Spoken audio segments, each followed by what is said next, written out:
May isang baka sa bansang India noong year 2000 na palaging pinupuntahan tuwing gabi ng isang mabangis na leopard. Dahil sa pag-aalala ng mga tao para sa kaligtasan ng baka na ito, ay naglagay sila ng mga recording cameras.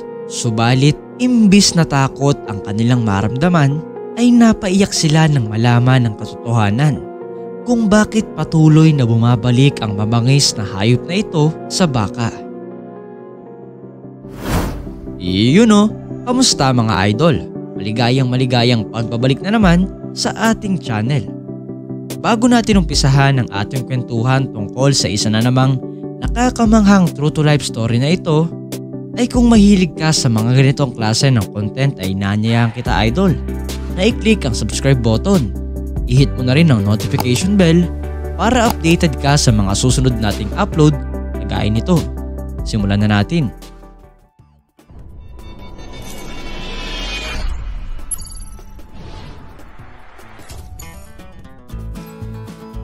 Dahil sa modernong pamumuhay natin, ay maraming tao ang hindi na nagagawang makakita ng mga baka sa personal.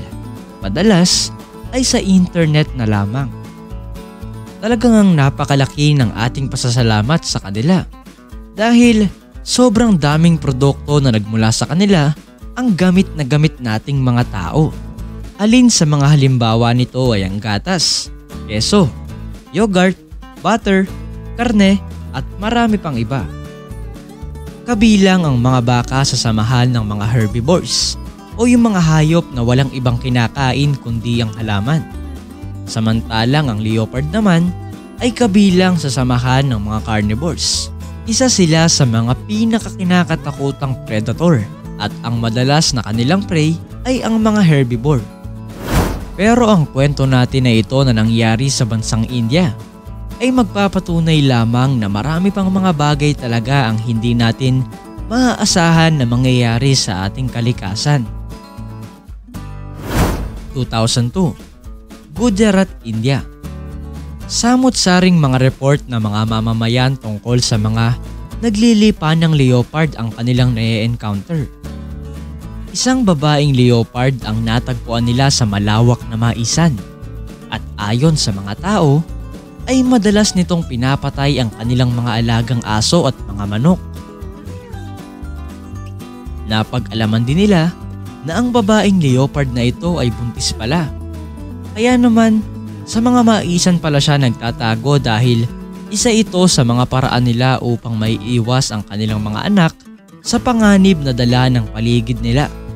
Sa rehiyon na ito ay normal lamang na makakita ka ng mga leopard. Subalit, dahil sa nakakaperwisyo na nga sila sa pamumuhay ng mga tao, ay naong magkaroon sila ng tsansa na mahuli ang babaeng leopard na ito, ay hindi na nila pinalampas ang kanilang pagkakataon. Nang mahuli nila ang babaeng leopard na ito, ay agad nila itong ikinulong sa loob ng 3 araw.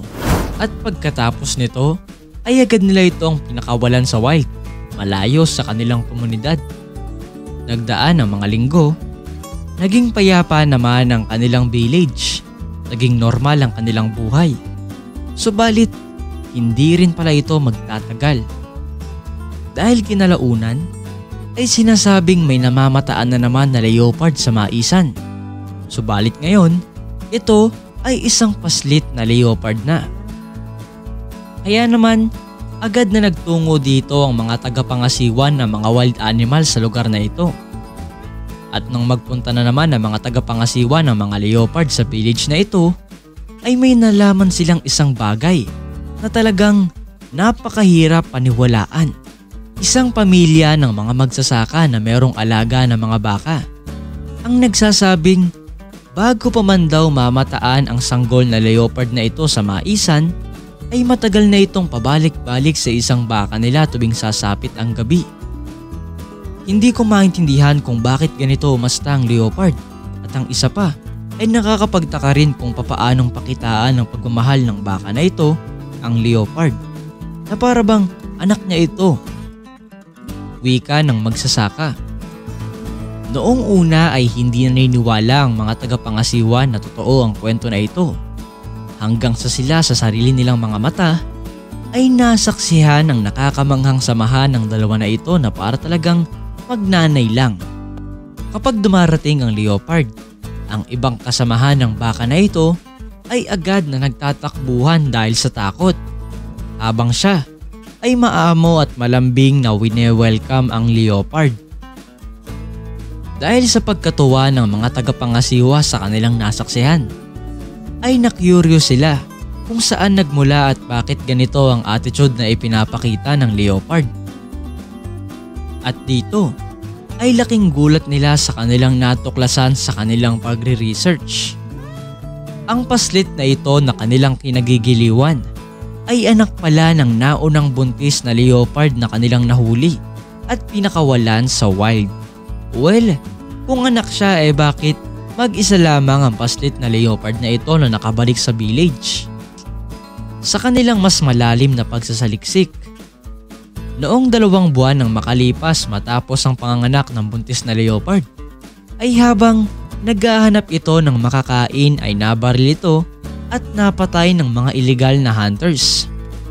Habang naiwan niya ang kanyang nag-iisang anak sa kanilang lungga. Hindi kalayuan dito kung saan nabaril ang kanyang nanay.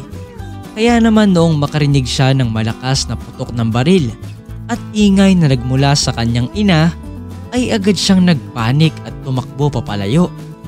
Hanggang sa kanyang sariling paglalakbay ng mag-isa sa mundo, ay nakarating siya sa village na ito kung saan niya nakilala ang baka na ito. Na noong mga panahong ito ay kasisilang lang din ng kanyang mga anak. Kaya naman, ganoon na lamang ang kanilang nagiging pakikitungo sa isa't isa.